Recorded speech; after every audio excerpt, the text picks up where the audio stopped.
Hello, and welcome to another installment of Things We Said Today, our weekly podcast / radio show about the Beatles, everything about them as a group, soloists, past, present, future, if we can figure it out. I'm Allan Kozin, and I'm joined by my three co-hosts, Ken Michaels, who you know is the host of the syndicated radio show Every Little Thing. Hello, Ken. How you doing? Good, Allan. How are you doing? Pretty good. And Steve Marinucci, whose work everyone knows from his Examiner columns. He's the Beatles Examiner and probably the Monkees Examiner, are you? And, yes, absolutely. I am. But hello, everyone. Hey, Steve. So, and last but certainly not least, Al Sussman, longtime contributor and executive editor of Beatle Fan magazine, and general Beatles person about town, the town being someplace in Pennsylvania. We're all over the place. I'm in Portland, Maine. Ken's in Connecticut. Steve is on the West Coast. And today we're going to talk about two of Paul's sort of oldies albums, the so-called Russian album, also so-called back in the USSR, has a Russian title, which I believe is pronounced Choba B CCCP. Choba B CCCP. Yeah, mm-hmm. I think they pronounced it Snova, but Snova. Wow, okay. Yeah, it's been a long time since I had a Russian person walk me through that. And then Run Devil Run. They're a little more than a decade apart. Two sort of interesting looks at the things that inspired Paul as he was sort of a Beatle in formation. But we also wanted to take note along the way of the passing of Terry Wogan. And Steve, do you want to bring us up to date on that? Well, I did a story yesterday, Sunday, because this is Monday the 1st, about his some of his interviews that he'd done. I mean, he talked to. Well, from what I could find, Paul, Ringo, and George over the years, and Cynthia Lennon, and they basically came on his show to promote things. Paul significantly came on to his show one time, and just before the band they went out on the New World Tour, and he did My Brave Face and Figure of Eight. Another time he came on and did All My Trials, which caused a political commotion in the UK, and as a matter of fact, it happened just before Margaret Thatcher got tossed out of office, as Paul mentioned in the interview that he did. George was on talking about the Rock and Roll Hall of Fame induction for the Beatles, and we should say that this was on the BBC, right? Right. Yes. Okay. Right. Yeah. These were not shown in America, and there are clips in the story I wrote from YouTube that have little bits of the interviews. And Ringo was on in I guess 2010, and he talked about the Beatles actually, and he also talked about the autograph controversy, which had happened, I guess, shortly before that. And why he decided to stop doing autographs. But I mean, it was basically a talk show, and Wogan was very folksy. He was good. He wasn't the kind of guy that celebrities kind of feared, but he would occasionally ask, newsy type questions. But he's an institution. He was an institution in the UK. That's the significant part. There were a lot of tributes that I saw yesterday from a lot of people. I have not seen anything from Ringo or Paul yet. And I'm actually kind of surprised that they haven't responded. But and that probably will change by the time this show comes on the air. But Wogan was a big deal in the UK. He was I'm not sure who you would want to compare him to here, because there's really there's not too many national talk shows anymore outside of the political ones, and that's not what he did. But he had a broadcasting career of about 50 years. Right. And actually spent a lot of time in radio, had his own radio program, and he was extremely popular. Just the mere fact that Paul McCartney in particular appeared on his show several times tells you something. Mm-hmm. So it's a very sad loss. The thing is, for Beatle fans and the rest of the world, especially those who are collectors, it was a thrill to actually see some of these interviews that you wouldn't normally get to see here. Mm-hmm. And very often there are times when the Beatles themselves would do interviews in England when they weren't promoting themselves much in the rest of the world. And Terry Wogan was one of those people that was able to interview Paul, George, and Ringo. So that's very impressive right there. And Cynthia Lennon. Mm-hmm. So. Okay. And perhaps we should just acknowledge in passing, it's not really Beatles connected, but it's sort of their world connected in a way. The passing a few days ago of both Paul Kantner and Signe Anderson, the first singer for the Jefferson Airplane, on the same day. Yeah, that was really scary. Yeah, that's spooky. That was very sad. Yeah, and Signe Anderson really kind of got in the aftermath of Grace Slick, nobody really paid a whole lot of attention to her, but that one vocal on Chauffeur Blues that she sang on the first album was really, really good, really good. By the way, Julian was on with Wogan too, by the way. I see, but I don't know that there are any clips. There may be, but.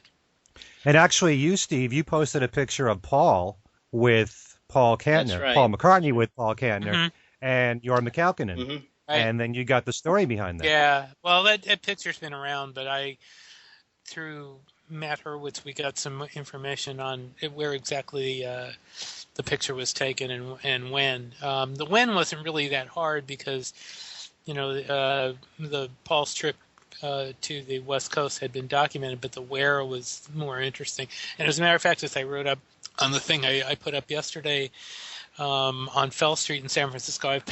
I've driven on Fell Street many times. A favorite record store that Allan may be familiar with, that used to be in San Francisco, it's no longer there now, was one that I used to drive to Fell Street to get to.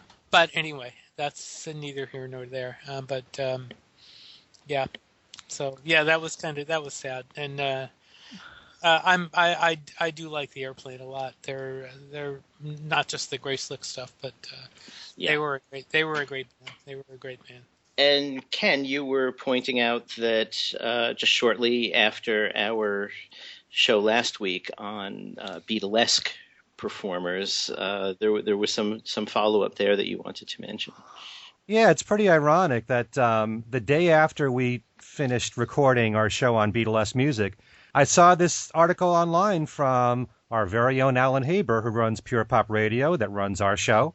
And we were talking about Emmett Rhodes in our show. And I did say something to the effect that I heard that he was working on a brand new album. Don't know when it's coming out. Well, Allan knew all the information. There's a new album coming out from Emmett, and it's due out February the 26th. It's called Rainbow Ends. We talked about Emmett because of the similarities in his music to Paul McCartney, especially his first solo album, which was just called Emmett Rhodes, where he played all the musical instruments, and the songs sound very McCartney-esque. The instrumentation, all the different parts, very McCartney-esque. Anyway, so the new album is coming out February 26th, and also we mentioned the band Jellyfish in that show. Well, Roger Manning from the band and Jason Faulkner, who also played in Jellyfish and also on Paul McCartney's Chaos and Creation in the Backyard, they're on the album with Emmett Rhodes. So is Susanna Hoffs from the Bangles, who we could have talked about in the Beatles show, but we didn't. And some of the members of Brian Wilson's band. So it's something to look forward to. Those of us who have been waiting. This is his first new album, and I think, something like 45 years, I think. Well, sounds interesting. And Roger Manning's going to be in the Super Bowl, right? Sorry, I couldn't help it. I don't think that's... Yeah. Okay, so turning to our two Paul McCartney albums, let's look at them chronologically, starting with the Russian album, which, for those of you who tuned in late into the Paul McCartney story, he recorded in 1987 at basically auditions for the band that became the 1989 touring band. Had people come in and play a bunch of oldies with him because these were things everybody knew and didn't take a lot of prep, didn't need to be taught to anyone. And then I think he liked the tape so much that he decided that as a gesture, after Glasnost began and things were opening up in the USSR, that he would put out initially just in the Soviet Union. It was still the Soviet Union in those days. So the tracks include, lots of significant things like 20 Flight Rock, which he, basically, I guess is the tune that in a way got him into the Beatles, that he played at the Woolton Fete for John, and I think John was impressed that he knew all the lyrics.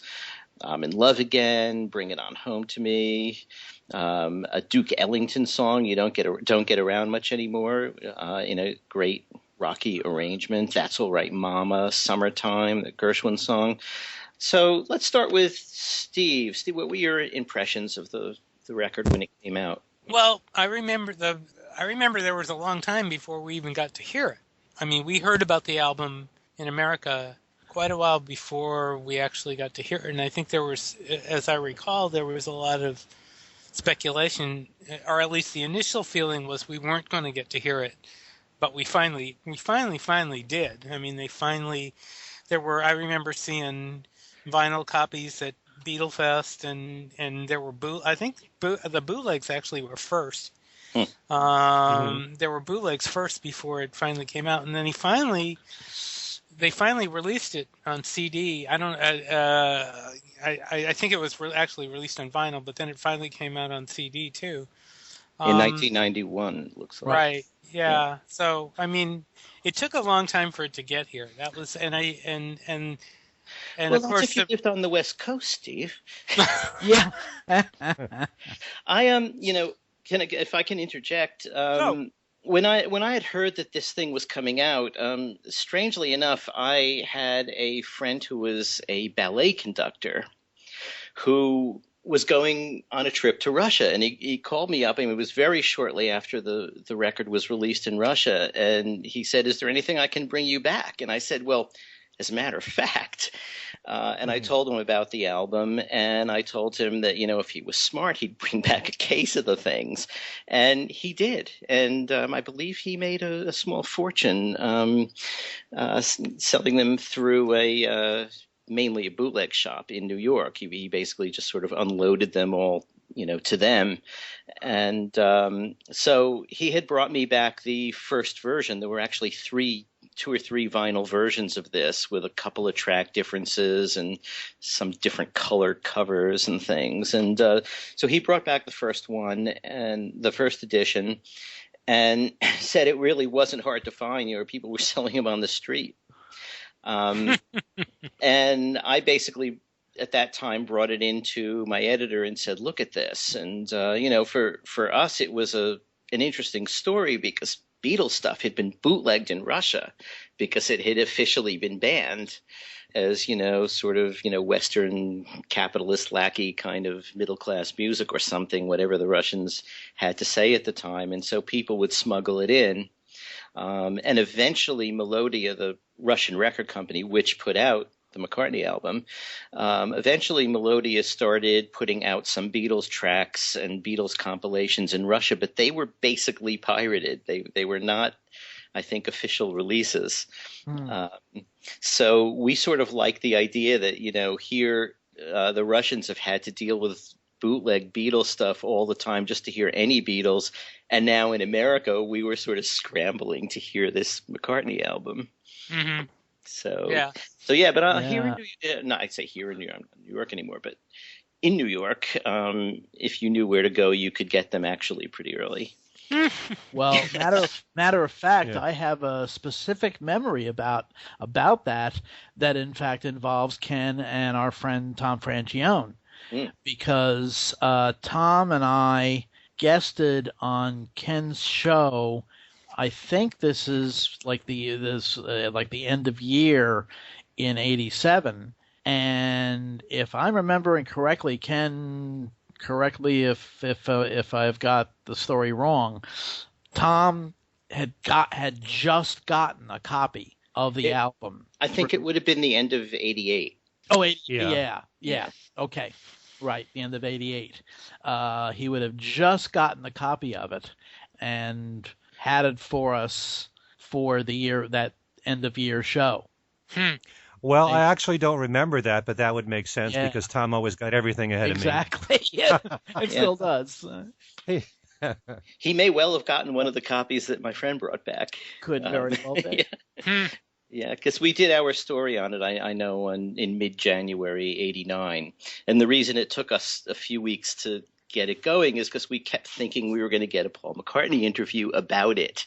And basically there was just a lot of back and forth with his office, and it never finally happened. And finally my editor said, just write it without him.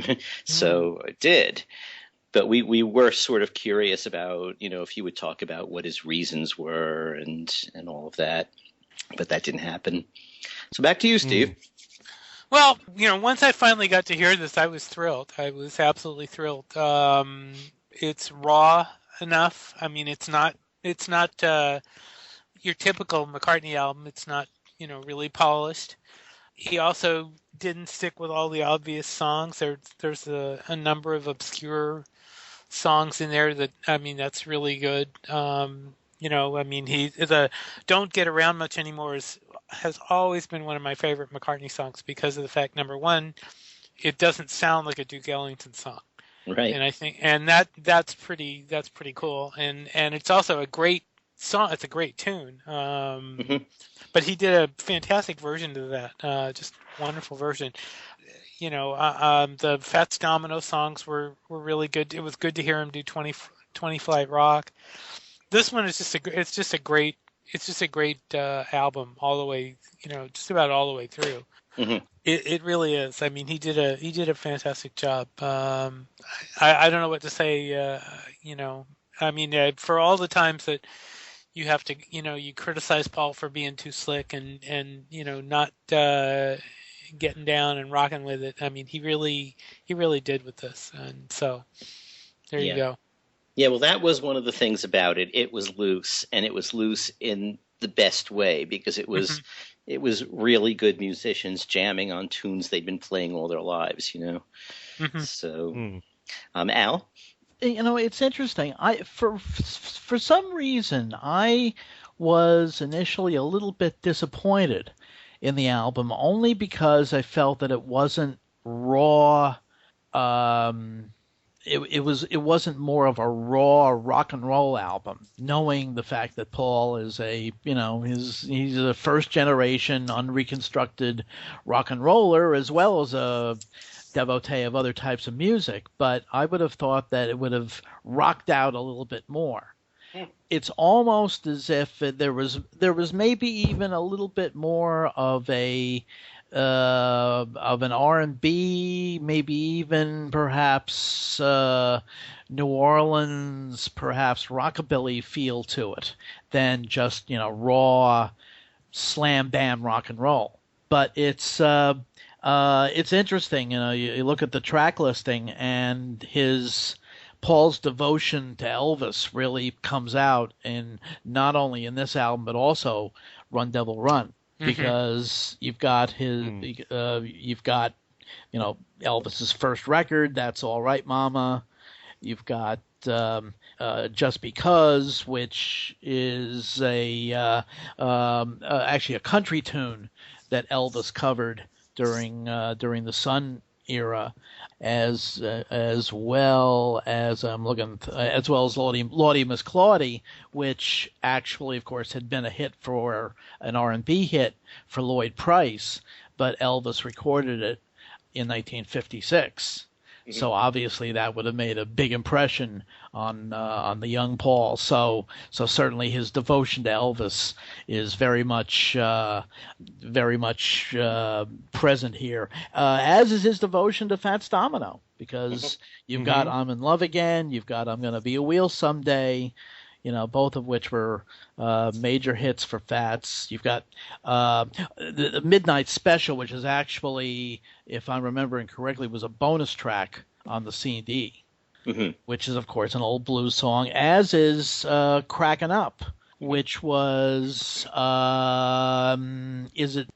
Bo Diddley. Bo Diddley, yes, exactly. Thank you. So it's a very eclectic collection, but to me, it just didn't seem to rock out as much as I think I would have liked originally.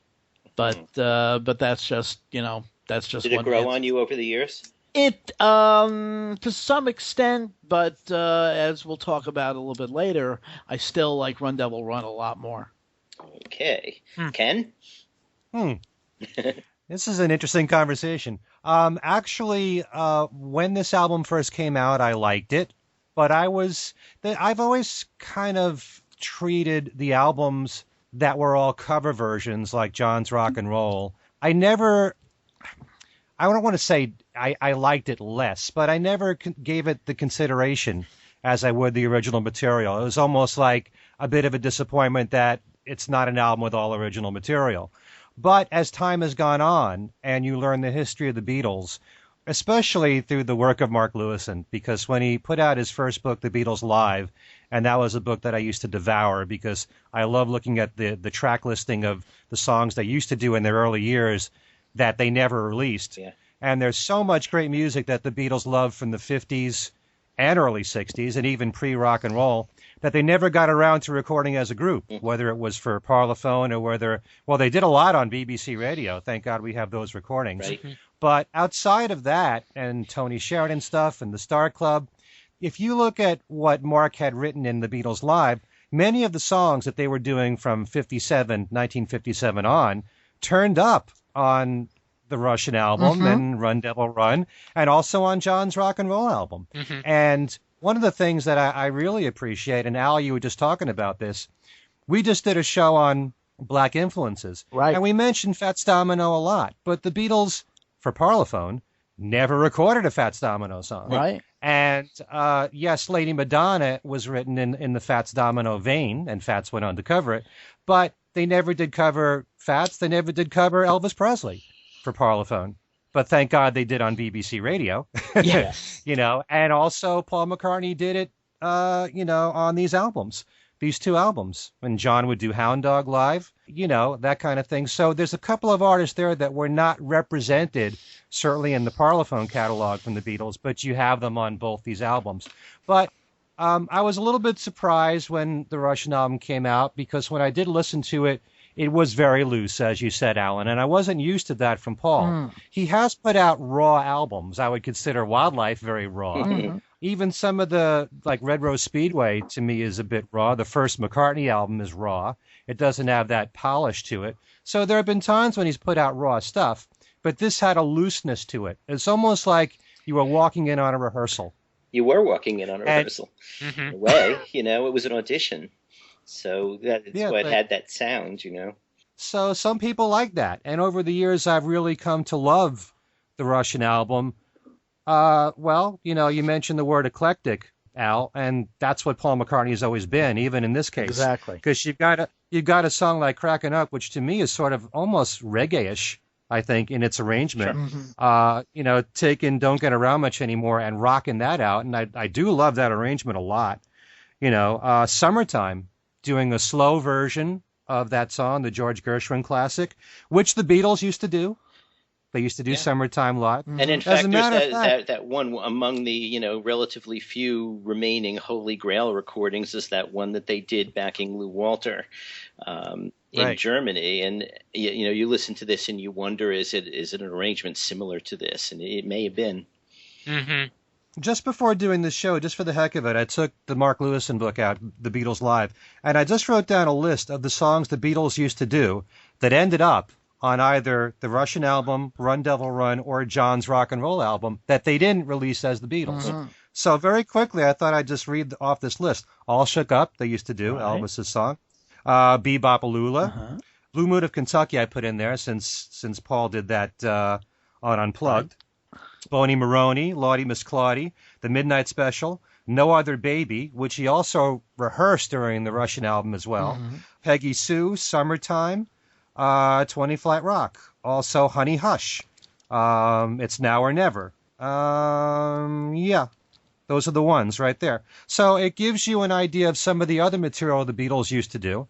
And obviously, when you hear this stuff as well as John's rock and roll album, you get a feel for what were their favorites, some of their favorites. There's no way that the Beatles, when they were cranking out 2 albums a year and they wanted to put a lot of their own original material in there in their early years, they couldn't give you every song they loved from the 50s and the early 60s. So, that's why I treasure the Russian album now, as well as Run Devil Run, because you get a feel for more of what they loved, as from that particular era. And now I like the fact that, if you go through McCartney's entire catalog, you do have some raw albums. You've certainly got very polished albums. And then if you really want something that's relaxed and raw, and it's just Paul with a band loose, this is the album for you. Yeah. If you wanted to just, walk in on a recording session and listen to Paul with the band live, if you want a take that's a good take, it may not be the perfect take, but it's certainly good enough. That's what this album comes across as. Yeah, I think the difference between this album and some of the other ones that you described as raw, McCartney and Wildlife and Red Rose Speedway, for instance, is that those were really studio productions in a way, even though McCartney, the first album, was a home studio production, but it was, overdubbing and carefully constructing and all of that. And this is a band playing in a room. And that, I think, is a big difference, and it has that feel, And I think that's one of the things that makes it so good for me. I mean, it has the quality of, as you say, walking in on a rehearsal, which consequently gives it pretty much the quality of a bootleg. And as we know, bootlegs are the zenith of Western Civ. So, so I think that could be why I like it. They aren't? They are. Of course they are. Yeah. Yeah. So, it's the feeling of off the cuffness, let's say, Yeah. I'm pretty sure he wouldn't have had any idea of releasing this in any form when the sessions took place. And he probably just recorded them so that since he was putting the band together, he could review the performances later and decide who we would want to come back. I would love to hear the rest of the tapes from these sessions, It's very possible that with every different group of musicians that he brought together, there are alternate versions of some of these things that may be quite different, So, yeah.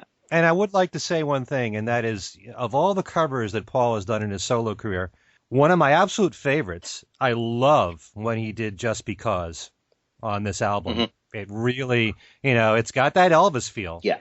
And I love when Paul does Elvis, and he didn't really do that, in the Beatles. Yeah. Which is something that always baffled me, in the Beatle years, why they never covered an Elvis Presley song for Parlophone. And you could have all your different theories as to why, but if Elvis, as John Lennon said, before Elvis there was nothing, if they really felt that way, they never did cover an Elvis song for that catalog. Yeah. Yeah. But like I said, thank God we got the BBC stuff. Yeah, I think maybe they were just intimidated about recording stuff by Elvis, because especially at that point in the mid 60s, it wasn't that long after Elvis's rise. It was only about 8 years after his initial smash in 1956. And I think maybe they were, in a sense, intimidated that they would, they kind of preferred to do things by maybe lesser known people like Arthur Alexander things like that. Or intimidated or not, I think they were making their own way. They were making their own name, and the goal was to be bigger than Elvis. Yeah, okay. Because I was going to say, I don't think it was intimidation. I think it was competition. I think that's really what it was. I mean, they didn't want to, doing Elvis at that time would have been, trying to give him a boost, and he was really, and I think they both had a sense that they were competing against each other. I mean, look at what happened when they met in Los Angeles. I mean, it wasn't. I don't know if that was really the friendliest meeting according to various accounts. There was a little bit of everybody was kind of watching everybody else. I mean, they weren't all. It took them some time to get started playing and stuff like that. But I think it was more competition than anything else. Well, they certainly didn't mind doing his material for BBC Radio, and there you got heard on the radio. True. Well, that was a different situation, though, because they weren't famous. I mean, they weren't as famous, I should say. They weren't. I mean, depending on when they did it on BBC Radio, they were either they hadn't really broken through, or they were just they had just, I think that's a different situation. And in addition, this was a radio performance that they envisioned as being just heard in England and not being heard again, just live on the radio. Exactly. So it was a different thing than making a record and releasing it internationally, Mm-hmm. Right. Okay, but at the same time, you could say that in England, when they were doing That's All Right, Mama on BBC Radio, they were the biggest band in England at that point. That's true. Mm-hmm. They just weren't international, that's all. Right.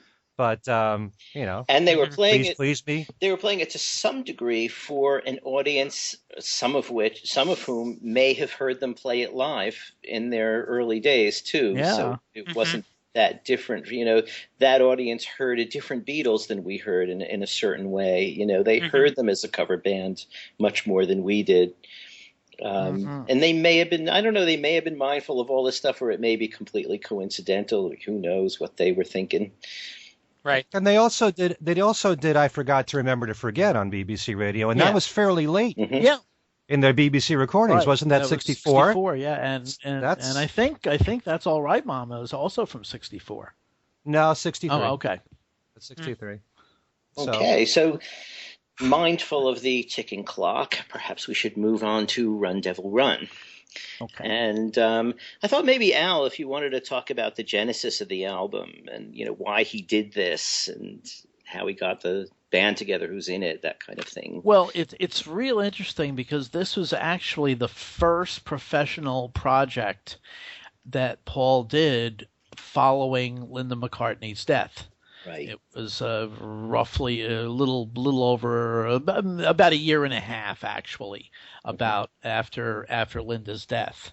And it's interesting. The band that he uses on this album, the only holdover from the band that he used for the Russian album was the guitarist Mick Green.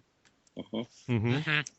But in addition, though, on this album, he's got David Gilmour, right, and he's got Ian Pace, and he's got Pete Wingfield, and it was a real kick-ass rock and roll band, and in fact, Gilmour particularly kind of sublimated his more Pink Floydian techniques to really put in a kick-ass rock and roll performance. And that's the difference in this album. It's very much a kick out the jams rock and roll album. Much even if you look at the material again, the Elvis covers, All Shook Up and Party. And I got stung. I got stung. Exactly the song I couldn't think of a couple of weeks ago.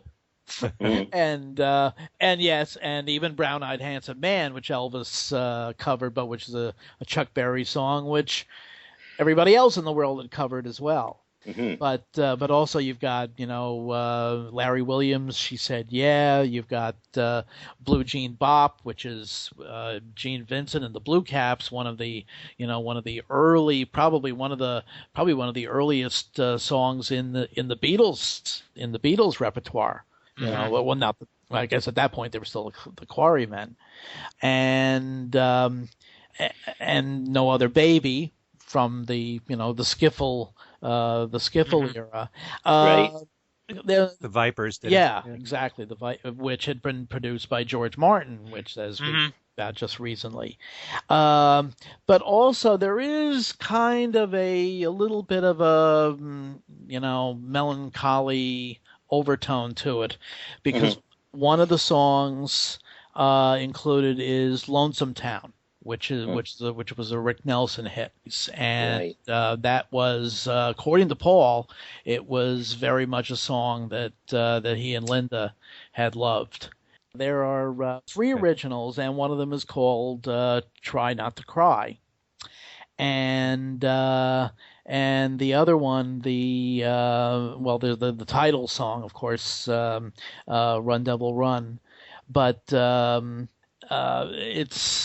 is a little bit of a melancholy feel to some of the tracks on the album, but most of it though is really kick out the jams rock and roll. And as I said, I've always kind of liked this album better. Although there is also, much like on the Russian album, there's an old gem from the 30s, "Coquette," which was from the Guy Lombardo songbook. But most of it though is pretty much flat out rock and roll. And for that reason and the talents of the band involved, that's why I've always kind of preferred this to the Russian album. And actually, "Coquette" was a Fats Domino recording. Right. Oh, and yes. Paul liked it. It was one of his B-sides, so that's how he knew the song. Ah, yes, okay. And perhaps there was a slight bit of poaching into George Harrison territory with Movie Mag, Carl Perkins. Yeah. Yeah. Yeah, very much so. Well, they all loved Carl Perkins. Yeah. So, and Paul did work with Carl. Sure. Tug of War album, and so. Yes, that's true. That's true. So let's go out of order. Ken, next. "Run Devil Run" is an album that I've always loved. It is very edgy, very polished, and it is also eclectic too. And again, I just love knowing that these are favorites of Paul's, and he has a habit of mixing familiar songs with less familiar songs. And Al, you just mentioned "Lonesome Town," which is one of my all-time favorite Rick Nelson songs. And just the fact that he covered Rick Nelson. Yes. The Beatles never talked about Rick Nelson. So it's just and I love his vocals on "Lonesome Town." He actually sings it like an octave higher than Rick did on the hit version.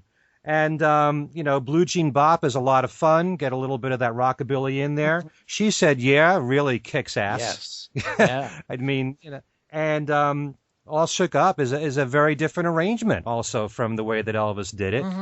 The original songs that Paul did, I love, and the fact that they're not just original songs, but he tried to write them in a 50s style. Yes. So "Run Devil Run," he did say he tried to write as a Chuck Berry type song, and it does have that Chuck Berry kind of feel to it.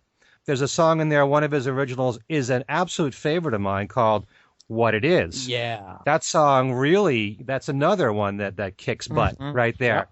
And I love when he does a song that just starts immediately with vocals, and there's so much energy in that song. That's one of my favorite, and there's so many great rockers from Paul's career, but that's one of my favorites right there. Doing "Coquette." Again, it's a B-side in his mind. A Fats Domino B-side. The arrangement that he did to "Brown Eyed Handsome Man" is more of Cajun type feel to it. So, just the fact that they put some work into it and did something different than the way that Chuck Berry did it. I love that. "Party" really rocks. "I Got Stung" is just it's really electric, that version there. The whole thing overall, I love the fact that this band really rocks. And when you've seen footage of them. And Allan, you can talk about this because you saw Paul at the Cavern with this band. Mm-hmm. This band really cooks. Yeah. And not to say anything about the band that he's had now for the past 15 years, but I certainly would have loved to have seen him tour with a band like this one. Yeah. So, I saw him on a British TV show doing Honey Hush, which is another song that's a great rocker on here. And my God, I mean, this is Paul rocking, and his voice is in tip-top shape for rockers.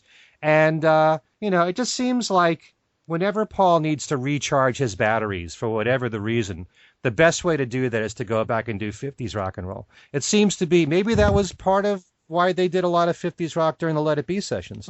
Including Honey Hush, by the way. Yeah. I'm sure a lot of these songs from the Russian album and Run Devil Run, the Beatles rehearsed during Let It Be too. So, I love this album. I love the contrast between the Russian album and Run Devil Run. And also we should make mention of the fact that Chris Thomas co-produced this album with Paul. Right. And it seems like whenever Paul wants an edge in his music, like Chris Thomas also co-produced Back to the Egg, he calls on Chris Thomas. Right. So they did a great job on this. And even when the single came out for, was it No Other Baby or Try Not to Cry, there was a bonus track, Fabulous. Yes. Yeah. Charlie Gracie. Oh, God. Oh, yeah. What a great song. Yeah. And a great version. Right. Apart from that, there weren't many outtakes or B-sides that have emerged. Unlike, there were more that came out after the Russian album that, ended up on the backs of Japanese singles and things. But and then I think got compiled onto the American CD. But there wasn't an awful lot of extra stuff for Run Devil Run. And you know what else? On Run Devil Run, a lot of the songs are short. Yeah. I mean, like 2 minutes or 2.5 minutes. And it kind of harkens back to the old days when those songs were really short songs. And that's what was part of the appeal when they were hits on the radio or when the Beatles heard them, because, you're really into a song and then the song ends and you want to hear it over and over again. You might feel that there are certain times when maybe a Beatle covers a song and it goes on too long. These songs really are kind of closer to, the way that it was done back then. In fact, there was a version that came out of Run Devil Run that was all in mono. Yeah. So, I think Paul had that feel, had that vibe going on. And it's one of the many reasons why I love Run Devil Run. High energy album right there. Very much so. This may be the mono stuff. I've actually never played them, but when I went to Liverpool for the concert, there were lots of shops around Matthew Street with tons of Beatles stuff. And one of the things that I picked up there was he put this album out as a series of 45s that came packaged in one of those old kind of record cases that people used to keep their singles in. Oh, sure. Yeah. Yeah. And that was sort of a fun little piece, But so Steve? I also like this album a lot. I think if I had to give an edge, though, I think I'd give the edge to the Russian album, just for a little more looseness. There are a couple of tracks on here that just don't seem as loose as the entire as what was on the Russian album. But overall, I mean, She Said Yeah is blazing. I love that he does Lonesome Town. He has a great feel for that. Movie Mag. I thought of George Harrison too when he did Movie Mag, and also Ringo too, because they both love Carl Perkins, as does he. And I love Fabulous because I like rockabilly a lot, and it's great to hear that. It's great to hear that song. I wish I had been at the Cavern. I know that I remember that particular night I got some.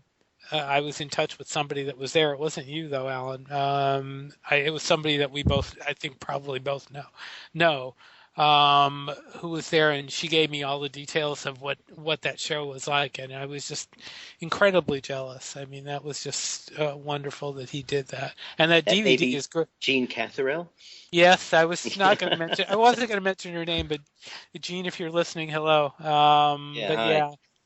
Yeah, it was Gene, and what a great show. I mean, and the DVD, I guess the DVD is out of print now, which is that's too bad. That's a That is a great. If you can find the DVD of that on Amazon for a decent price, by all means grab it. It's a great show. I mean, that was, and it's great that I haven't seen it in a while, but somebody yells at him or something, and Paul actually cusses at him, puts his hand on the mic. Do you remember that, Allan? Yeah. It was a wild night, really. Mm-hmm. It was. How packed was that place? I mean, it was as packed as it could be. Of course, it wasn't the real cavern. It's the place built next door, and it wasn't the what you picture as the cavern. If you look at the Some Other Guy clip, for instance, it's a big room next door to that room, but by Paul McCartney standards, not very big at all, and they really had you packed in, and I've got to say, I mean, in a certain way, watching the DVD, probably apart from the thrill of being there, is probably a somewhat better experience than actually being there was. Because I'll tell you, you're really packed in, and you're wearing your winter coat because it was at the end it was December and it was cold and there were no place to put coats, and it was hot in there, and the floor is not raked in any way. And if you're not immensely tall, as I'm not, and you're sort of anywhere not in the front, I mean, it really was a strain to see. Whereas on the DVD, you get a beautiful view of the band. Yes. But, I mean, for me, that trip was a lot of fun. I mean, I went to the show with Mark Lewison, actually.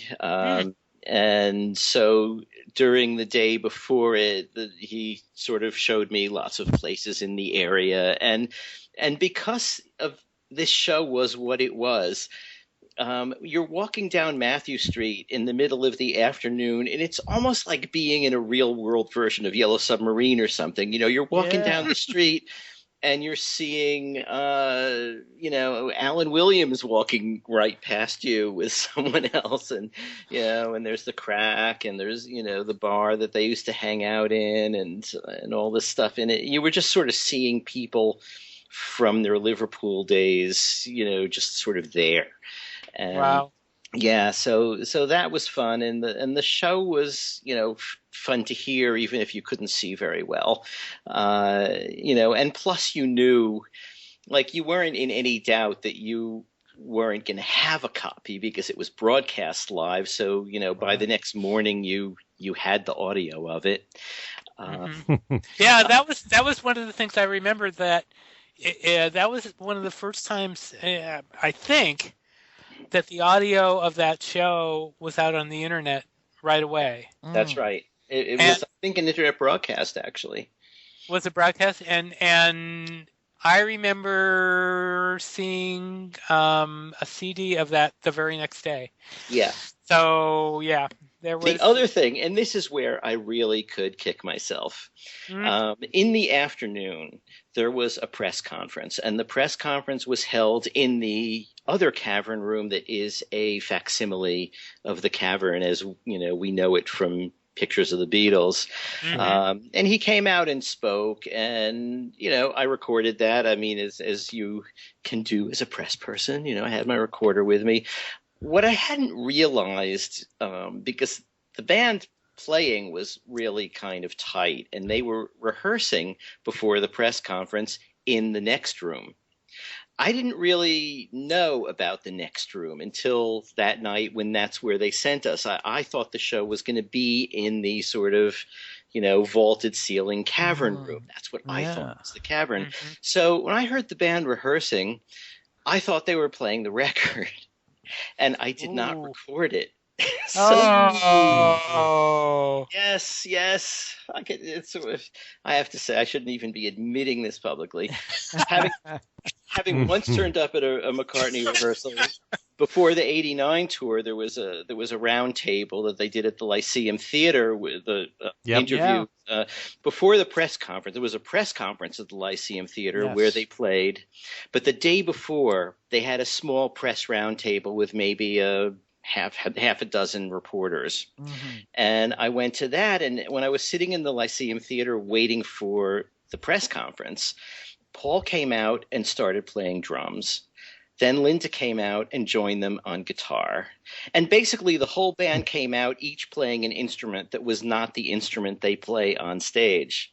And they jammed. And it was actually quite good. And I'm sitting there with my recorder, and I put it on, and I put my finger over the red light, and I'm just sitting there looking, innocent as I possibly could. And his manager, Richard Ogden, came up to me and said, "You're taking liberties, aren't you?"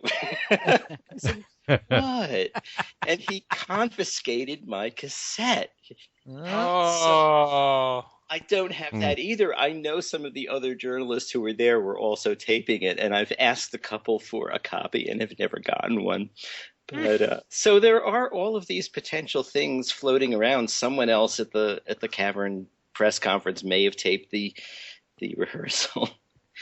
But and if anyone has the rehearsal, contact Allan Kozin. That's right.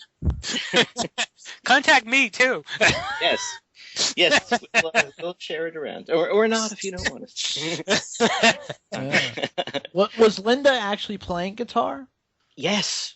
Really? Oh, really? Yeah. Ah. Was she just strumming chords? She was or mostly what? strumming chords. I mean, there weren't leads or anything going on, but Paul was drumming, and it was really it was sort of like a reggae-ish kind of jam, and it was really pretty good. I mean, I don't know that it's something that they would put out, but it was more than competent, let's say that. And also, it was just so unusual to see. When do you see Paul drumming live? Wow, unplugged. Okay. For ain't no sunshine. I wish you'd do more you're of it. in the room with him. Yeah. Yeah. Wow. Wow. So how long was this? It probably went for 5 or 10 minutes. Oh, okay.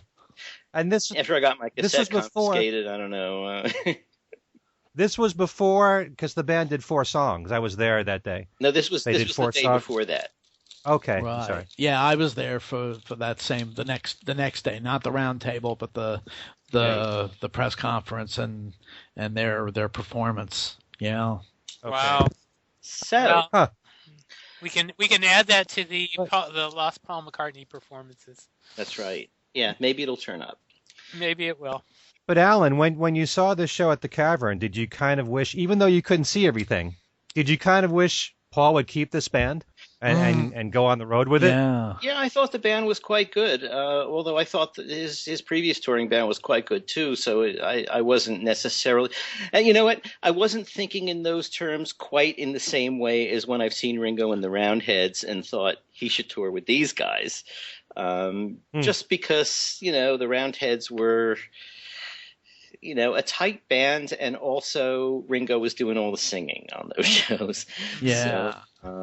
So I didn't think of it quite that way, but I mean, I think felt that there wasn't much possibility that he could tour with them because David Gilmour has plenty to do, and so I sort of knew it would be a one-off, or assumed it would be a one-off, and really just thought of it that way. It actually wasn't totally a one-off. Didn't he use some of these guys on the PETA show?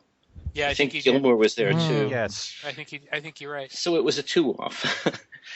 But the album. I enjoyed the album. I reviewed it when it came out and really liked it a lot. And but I think I liked the Russian album more because, in this case, Paul was self-consciously making an album to be released, whereas the other one, you're more of a fly on the wall and hearing what he's doing when he's just rocking with some people. I think the greater looseness on that one kind of appealed to me more. But I like this one a lot, and I like the whole, the cover thing, and that drugstore in Atlanta. There was just something nice and funky about that. And anytime he does those old songs, I mean, he's got the voice for it. I mean, he's got one of the best. I'm not saying this just to to say it, but I mean, he's got one of the best rock and roll voices there ever was. And when he does these old songs, he always does a great job. These songs are made for him, and that's I was really thinking, without going too far off the subject, that the Standards album would have been just as good, and it really wasn't. This this is what he was born to do. So yeah, I have a feeling that the Standards album might have been quite as good if he had done it maybe the week after this. Yeah, exactly. Part of the problem with the Standards album is that I think time has taken a little bit of a toll on his voice that is more evident in Standards than it would have been in this stuff. And if he had recorded that stuff earlier, that might have been a different situation. Mm-hmm. Yeah, that's good very point. much the case. It depends. On Kisses on the Bottom, there are times when he is in his natural voice as opposed to what he calls his littler voice.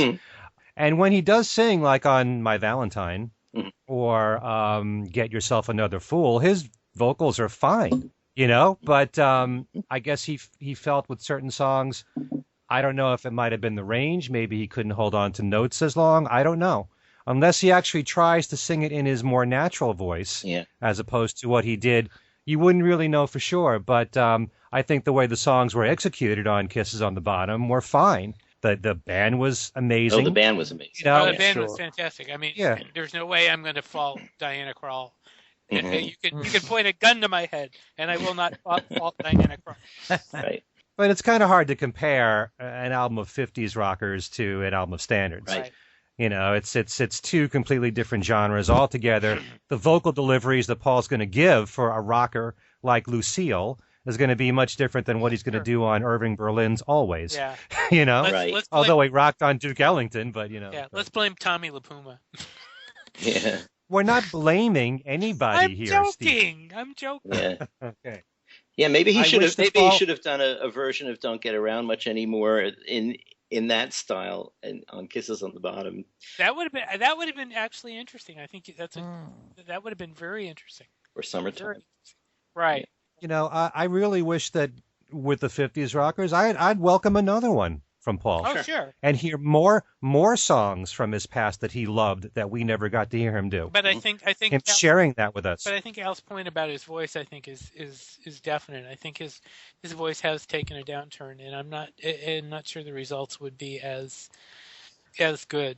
But there's more leeway in rock. We'll see. You can sort of shout it and still get a great effect. And I don't know. I think a rocker album he might be able to still really pull off. Sure, because he's still able to do Helter Skelter live concert very well. Sure.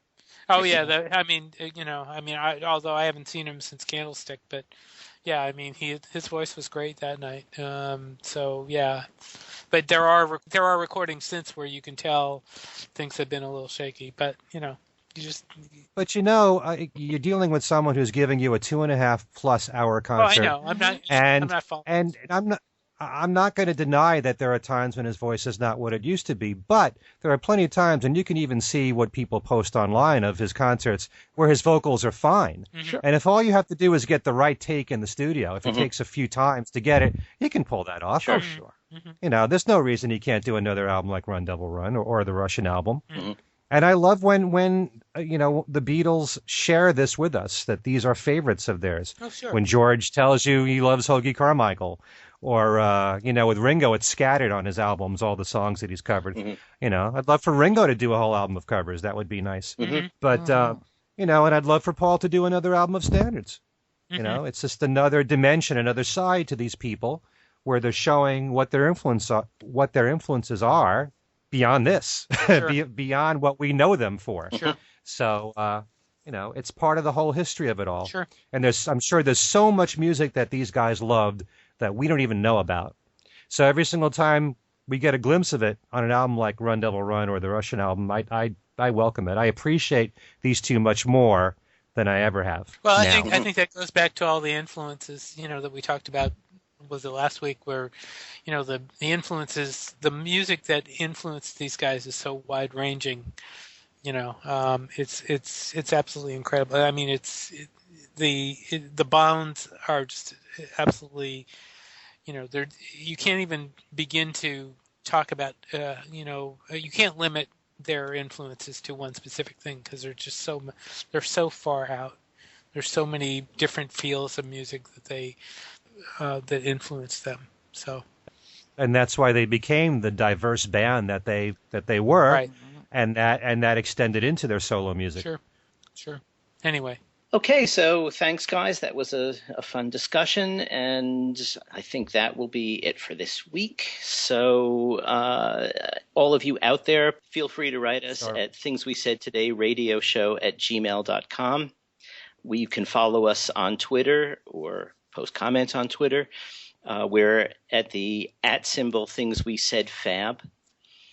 And You got it. I've got it written down on a piece of paper. Oh, right. And we all have Facebook pages, and be sure to tune into Steve's Examiner columns, keep up with all the news. And we will be back with another show next week. And so for Steve Marinucci, Ken Michaels, and Al Sussman, I'm Allan Kozin. Thanks for tuning in, and we'll see you next time.